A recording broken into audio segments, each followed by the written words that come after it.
Las noticias del mediodía en Mañanas Blue.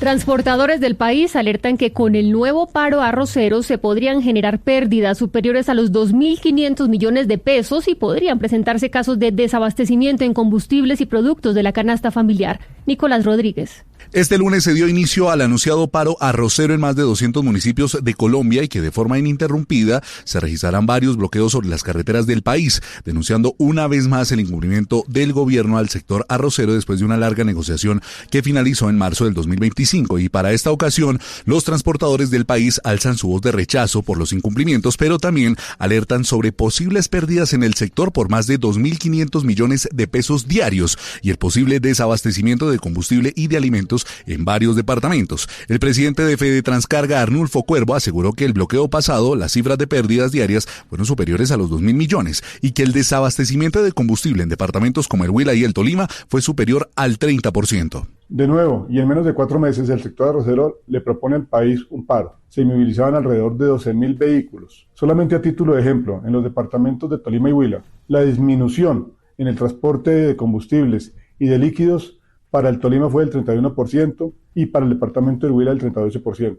Esta actividad genera desabastecimiento, lo cual deriva en inflación para el valor de todos los bienes, incluso los alimentos que son transportados en camiones, en carretera, por parte de nuestro sector. Entre tanto, cabe recordar que el sector transportador también se vio muy afectado por los intermitentes bloqueos sobre la vía al llano, por los constantes derrumbes, asegurando que en un día el gremio perdió más de 6.000 millones de pesos en carga. Es por esto que le piden al gobierno entrar en conciliación con el sector arrocero. Y los arroceros, precisamente, Nicolás, del norte de Santander, se suman a este paro nacional.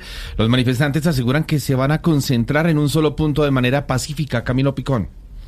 Son 1.500 los productores de arroz de este departamento que mediante un plantón a un costado de la vía que comunica Cúcuta con el Catatumbo y la costa Caribe se sumarán a este paro. Dani Cañas es el secretario de Agricultura de Norte de Santander. Pues ellos han tomado la decisión de organizarse en solo un punto, el punto de Astilleros, donde miembros de Dignidad Arrocera se van a estar ubicando en este sector, donde van a hacer, digamos, algo no simbólico, pero sí para que estén dentro del alineamiento que ha convocado a Dignidad Arrocera. Entonces va a ser una movilización con algunos bloqueos, pero con poco tiempo de bloqueo. Los manifestantes aseguran que de no llegar a un acuerdo con el gobierno nacional, estarán dispuestos a cerrar la vía y dejar incomunicada a Cúcuta. El presidente Gustavo Petro sancionó la reforma a la justicia, que ya es ley de la República. Entre las principales novedades se encuentra la autonomía de los fiscales para avalar principios de oportunidad y la implementación de mecanismos de justicia restaurativa a través de sentencias anticipadas mediante preacuerdos. Juan Esteban Quintero. Entre los avances más relevantes de esta reforma a la justicia que ya es ley se destacan la justicia centrada en las víctimas, se van a reforzar los mecanismos de reparación integral y se prioriza su participación en el proceso penal. También está el fortalecimiento del principio de oportunidad, permitirá a los fiscales aplicar con mayor autonomía esta figura, lo que contribuye a enfocar los recursos del Estado en la investigación de los delitos más graves.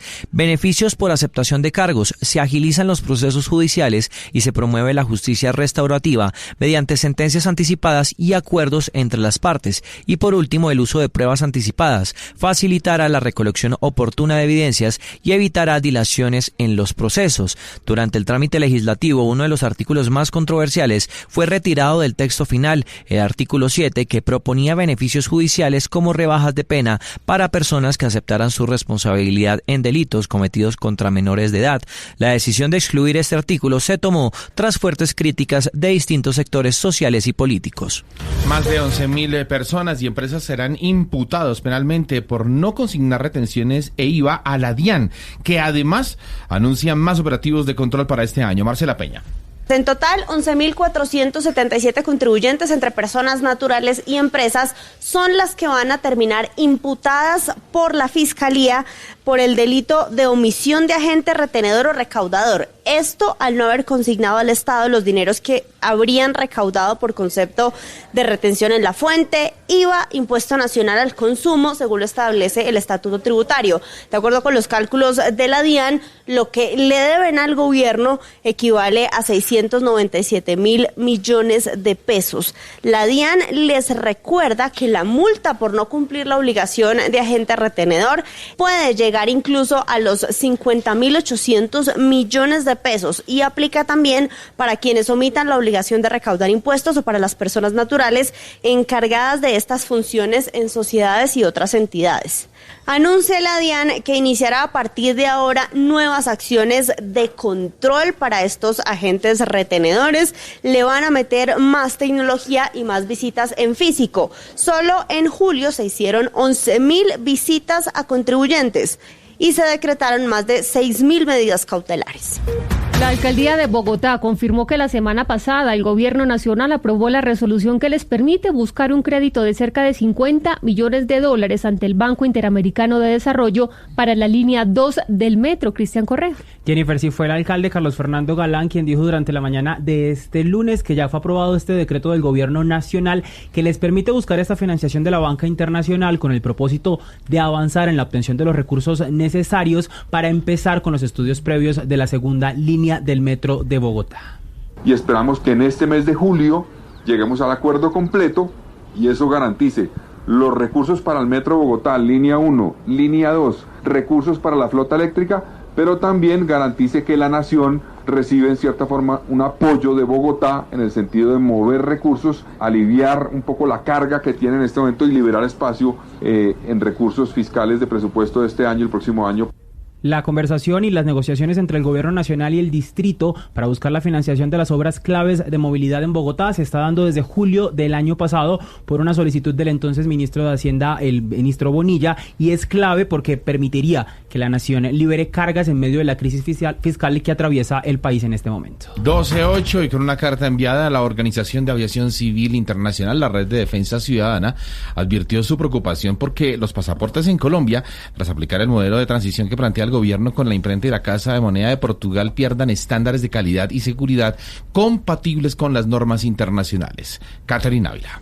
El documento fue enviado por la Red de Defensa Ciudadana y está dirigido a Juan Carlos Salazar, secretario general de la Organización de Aviación Civil Internacional, OACI. En él se expresa una seria preocupación por un posible riesgo inminente de que Colombia emita pasaportes que no cumplan con los estándares internacionales establecidos en el documento 9303 de la OACI. Esta situación surge por la finalización del contrato actual con Thomas Gregg & Sons el próximo 31 de agosto, que es un proveedor certificado, pero también por la intención del gobierno colombiano de transferir la producción de pasaportes a la imprenta nacional con posible apoyo de la Casa de la Moneda de Portugal, entidades que según la misiva no tienen las certificaciones técnicas ni operativas exigidas para emitir pasaportes electrónicos seguros y compatibles con las normas internacionales. La carta señala que Colombia no ha notificado oficialmente a la OACI sobre este posible incumplimiento ni ha actualizado la información en el sistema EFOT.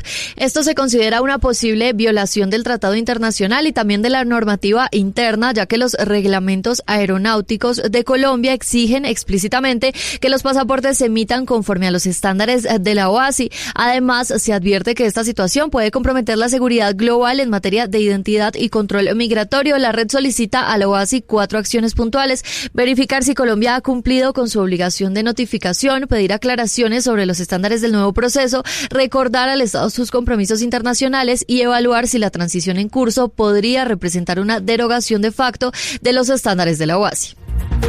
Y se cumplieron ya 3 meses de la desaparición de la médica bogotana Tatiana Hernández en Cartagena y hasta el momento poco o nada mejor se sabe de su paradero. Sus familiares siguen en la búsqueda. Carlos Cataño. Con una caminata por el centro histórico, la sede de la alcaldía de Cartagena y el malecón donde fue vista por última vez, Carlos y Luz y los padres de la médica bogotana Tatiana Hernández Díaz recordaron los 3 meses de su desaparición. Acompañados de un cartel con el nombre y la fotografía de Tatiana y con megáfono en mano, el matrimonio Hernández reclamó de las autoridades resultados de la investigación y los operativos de búsqueda que ahora se extienden por tierra y mar.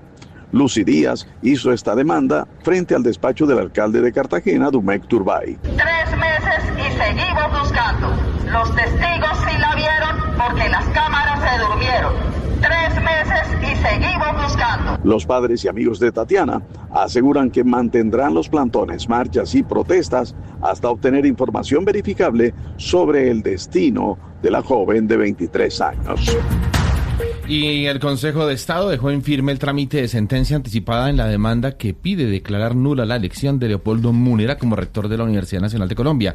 El alto tribunal negó unas pruebas y pronto se conocerá el fallo de fondo sobre la permanencia de Múnera allí en esa institución. Sergio Barbosa.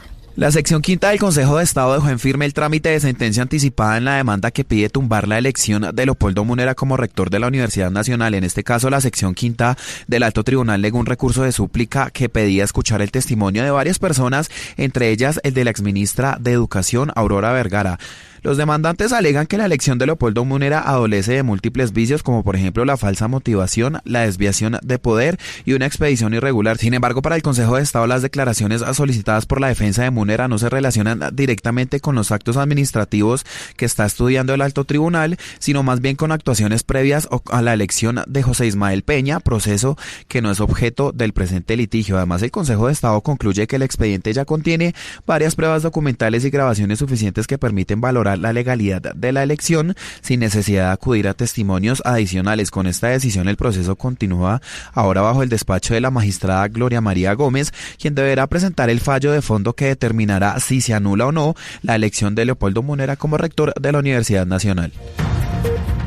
La Contraloría General de la República detectó un hallazgo fiscal por más de 1.000 millones de pesos en la EPS indígena Mayamás debido a pagos irregulares realizados a su junta directiva con recursos del sistema de salud.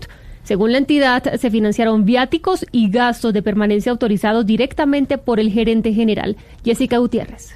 La Contraloría General de la República identificó un hallazgo con presunta incidencia fiscal por 1.466 millones en la EPS indígena Mayamás. El caso está relacionado con el pago de viáticos y gastos de permanencia a miembros de su junta directiva financiados con recursos del Sistema General de Seguridad Social en Salud. Según el ente de control, los pagos fueron autorizados por la gerencia de la EPS y se realizaron sin justificación conforme a los estatutos de la entidad ni a las funciones propias del aseguramiento en salud. La auditoría llevada a cabo el primer semestre de este año 2025 hace parte del Plan Nacional de Vigilancia y Control Fiscal, y es que además el informe detalla que se pagaron viáticos de hasta 14 salarios mínimos legales diarios vigentes por día, incluso para actividades no relacionadas con reuniones formales de la Junta Directiva. Finalmente, se advierte que Mayamás EPS presenta una deuda superior a los 300.000 millones de pesos con prestadores de servicios de salud y no cumple con el indicador de patrimonio adecuado, lo que representa un riesgo para su sostenibilidad financiera y la atención de sus más de 410.000 afiliados. La noticia internacional. 12:14 minutos del mediodía. La noticia internacional llega desde Estados Unidos, donde Donald Trump le dio un ultimátum de 50 días a Rusia para ponerle fin a la guerra en Ucrania. Estamos muy descontentos con Rusia, es lo que le dijo Donald Trump a Mark Rutte, secretario general de la OTAN, durante una reunión en la Casa Blanca. El mandatario estadounidense advirtió que impondrá aranceles de hasta el 100% a Rusia si en ese plazo no se logra un acuerdo para detener la ofensiva militar. Al mismo tiempo, Trump y Rutte anunciaron un acuerdo militar. La OTAN comprará armas a Estados Unidos, incluidas baterías antimisiles Patriot, y las entregará a Ucrania para seguir enfrentando la invasión rusa. La noticia deportiva. La noticia deportiva llega desde Francia, y es que hoy se corrió la 10ª etapa del Tour, etapa de montaña de 165 kilómetros que contó con 7 puertos de segunda categoría y 1 de tercera. El ganador fue el británico Simon Yates del Visma, quien superó por 9 segundos a Thymen Arensman y por 31 segundos a Ben Healy. En cuanto a los colombianos, el más destacado del día fue Sergio Higuita, que llegó en la posición 20 a 5 minutos 31 segundos de Yates. En cuanto a la general, Ben Healy del Education Easy Post es el líder, lo escolta Tadej Pogačar a 29 segundos y Renko de Benepoel a 1 minuto 29. En cuanto a los colombianos, Sergio Higuita está en el puesto 36, Santiago Buitrago en la casilla 71, Harold Tejada 74 e Iner Rubies 99. Mañana el Tour tendrá jornada de descanso y volverá a competencia el miércoles con una etapa llana en Toulouse. Las principales tendencias en redes sociales. A esta hora es tendencia la nueva película de Superman por el éxito que ha tenido en taquilla a tan solo unos días de su estreno. La producción, dirigida por James Gunn, ha superado las expectativas en su fin de semana de estreno, con un recaudo estimado de casi $130 millones solo en Estados Unidos. Esto la posiciona como el tercer estreno más taquillero del año, después de Minecraft y Lilo y Stitch. En otros 78 países el recaudo fue de $95 millones. Es de resaltar que Superman tuvo un costo de producción de cerca de $225 millones. La cinta de superhéroes ha logrado destacarse como una película atractiva para toda la familia y seguirá sumando ganancias a nivel mundial. Estas y más tendencias en blurradio.com.